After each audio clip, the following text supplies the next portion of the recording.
ফরিদপুরের রাজবাড়ী রাস্তার মোড় সংলগ্ন সড়ক ও জনপথ অধিদপ্তরের পরিত্যক্ত জায়গায় গড়ে তোলা হয়েছে road construction mixer plant green oil black top. এই প্ল্যান্টটি এখন স্থানীয় বাসিন্দাদের জন্য চরম দুর্ভোগের কারণ হয়ে দাঁড়িয়েছে। প্ল্যান্ট থেকে নিগত তীব্র দুর্গন্ধ, ধোঁয়া ও ধুলাবালি এলাকার বাতাসকে দূষিত করে তুলছে, যা জনস্বাস্থ্যের জন্য মারাত্মক হুমকি সৃষ্টি করেছে।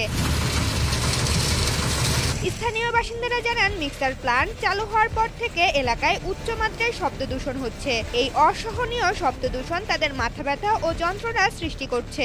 ওয়ালটন আবারও মিলিনিয়ার অফারে ওয়ালটন ফ্রিজ কিনে আপনিও হয়ে যেতে পারেন মিলিয়নিয়ার। মিলিনিয়ার ছড়াছড়ি দেশ জুড়ে, এটা শুধু ওয়ালটনই পারে। শুধু তাই নয়, শিশু সহ পরিবারের সকল সদস্যদের মধ্যে শ্বাসকষ্ট, চোখ জ্বালাপোড়া ও চর্মরোগের মতো শারীরিক সমস্যা দেখা দিচ্ছে। প্ল্যান্টের বালি মিশ্রিত ছাই প্রতিনিয়ত তাদের ঘরের মেঝেতে জমছে, যা বসবাসের পরিবেশকে সম্পূর্ণভাবে নষ্ট করে ফেলছে। এত পরিমাণ ধুলা উড়াইতেছে, বালি উড়াইতেছে, আমাদের বাচ্চা কাচ্চা নিয়ে আমরা রাত দিতে মনে করেন খুবই বিপদে আছি। এরা আমাদের সাথে দীর্ঘদিন যাবৎ নির্যাতন করতেছে।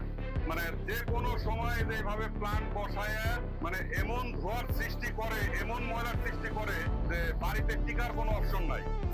ছোট ছোট বাচ্চা আছে, বৃদ্ধ মা আছে, অসুস্থ রোগী আছে, আমরা নিজেরাও এখন অসুস্থ হয়ে যেতেছে, শ্বাসকষ্টের সমস্যা হয়ে যেতেছে। প্রত্যেকটা মানুষের চুলকানির সমস্যা, এটা সরকারি নিয়মে ওনাদের বসতি এলাকার ভিতরে এরকম এই শিল্প কারখানা চলছে। প্রায় 15 থেকে 20টি পরিবার বর্তমানে অসহায় জীবনযাপন করছে।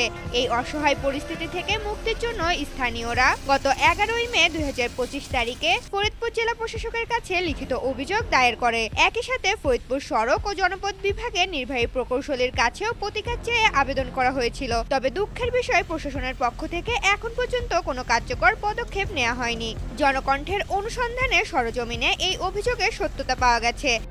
প্রশাসনকে আমরা জানাইছি, পরিবেশ অধিদপ্তর, রোডসাল হাইওয়ে সবাইকে জানানো হয়েছে, তারা কোনো পদক্ষেপ গ্রহণ করে নাই। আমরা এখানে বাঁচতে পারতেছি না, আমাদেরকে বাঁচান। প্রশাসনের কোনো ব্যবস্থা নিতেছে না। মিক্সার প্ল্যান্টের আশেপাশে রয়েছে একাধিক ব্যবসায়িক প্রতিষ্ঠান, ব্যাংক, বীমা, বাণিজ্যিক কার্যালয় এবং একটি হাসপাতাল। ঘনবসতিপূর্ণ আবাসিক এলাকার এত কাছে কিভাবে এই মিক্সার প্ল্যান্ট স্থাপনের অনুমতি দেওয়া হলো তা নিয়ে স্থানীয় বাসিন্দারা বিস্ময় প্রকাশ করেছেন। এলাকাবাসীর একটাই দাবি, অবিলম্বে এই অবৈধ প্ল্যান্টটি বন্ধ করা হোক এবং তাদের স্বাভাবিক জীবনযাত্রার পরিবেশ ফিরিয়ে আনা হোক। তারা প্রশাসনের আশু হস্তক্ষেপ কামনা করছেন।